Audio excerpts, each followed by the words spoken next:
Okay, so again, Larry Boland, B-O-W-L-A-N. I'm a lieutenant with the Fresno Police Department. I'm the commander of the Street Violence Bureau. So what I want to do today is give you an update regarding a homicide investigation that occurred, that we're aware of, on Sunday, June 28th, and fill in some different details surrounding that. So on Sunday, June 28th, just after 9 p.m., our department was dispatched to the area of the 4300 block of North Tamara regarding a deceased female at the location. As patrol officers from our Northwest District arrived on scene, they were contacted by family members of the decedent who advised that the woman, 59 years of age, inside was deceased.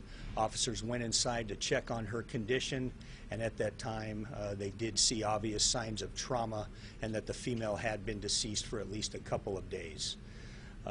That female has been identified as Thelma Vasquez, 59 years old, of Fresno. As homicide detectives arrived on scene and took over the investigation, they noticed immediately that the victim has sustained severe trauma to the upper body. We are currently conducting an autopsy as I speak and are waiting for the pathologist conducting that autopsy's final report before we state anything regarding her injuries. With the obvious signs of trauma, we did contact the coroner's office. They did respond out to the location. They also could not determine the exact type of injuries that she had sustained, so we continued with our investigation. One of the things the family members did advise our agency and the homicide detectives of is that the decedent in this case was missing her vehicle from the location, and that an adult son also resided with her but was unable to be contacted by family. We started looking into that individual and realized that he was a person of interest in this case due to the fact that he was the one living with the mother and may have had the last contact with her that we were aware of. He was identified at that time as Nick Costales. That's C-O-S-T-A-L-E-S. He's 34-year-old, and he's a resident of Fresno living at the Tamara address.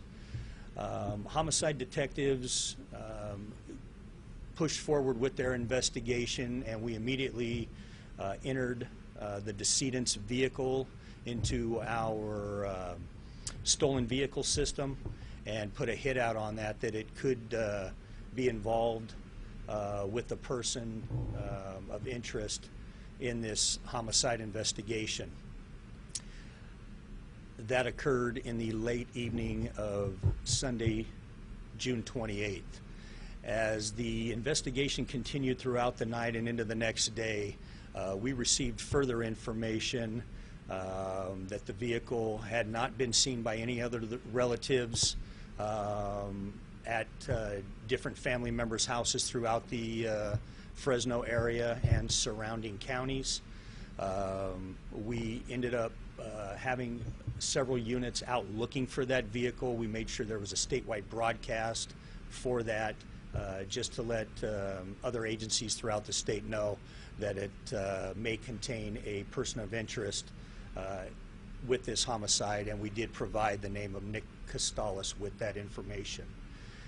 Homicide detectives, after speaking with family, were able to record a phone conversation that Nick had, and in that conversation, Nick Costales actually admitted to killing his mother.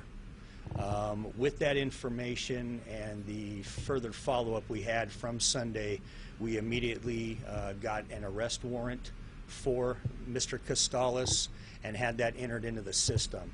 We also started increasing our search and reaching out to additional agencies throughout the state to keep a lookout for the vehicle, made sure they had the updated information regarding the warrant in the system that was signed by the judge, and the possibility of his behavior. Now, that behavior consisted of family speaking with us, They knew him to have violent tendencies.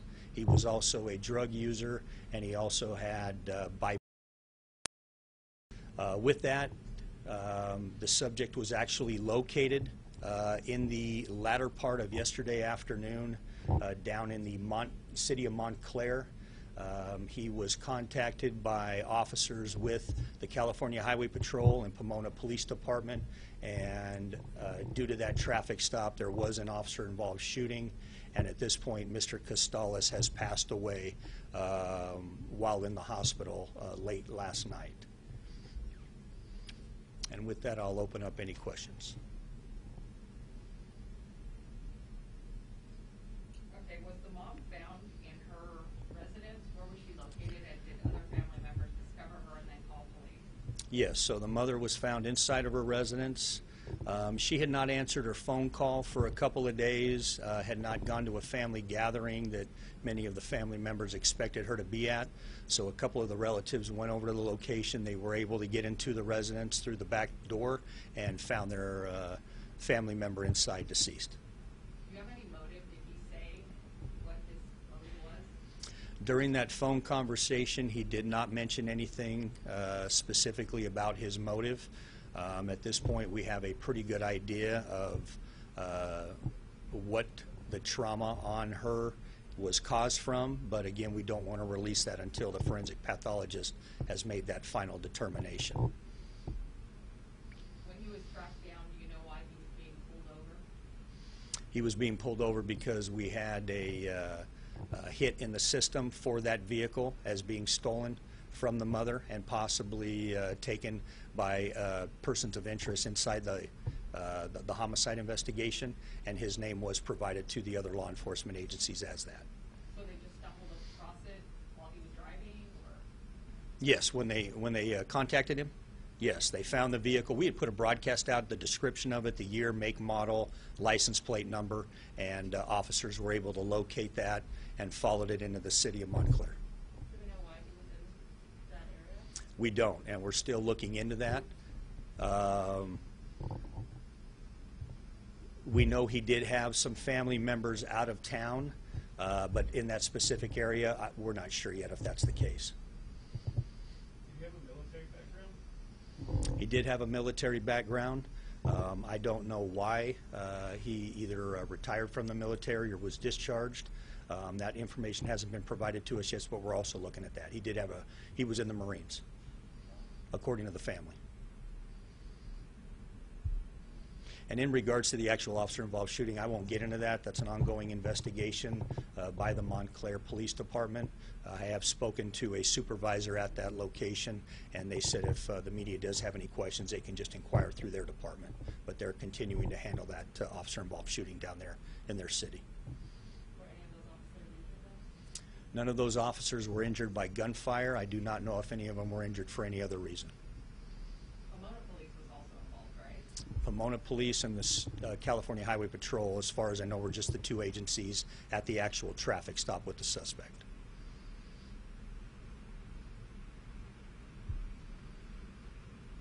Anything else? Okay.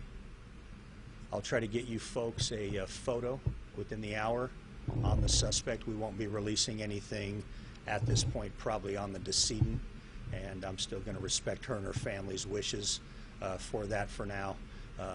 We can give you an update here shortly once that autopsy is completed, hopefully, on exactly what that manner and cause of death is.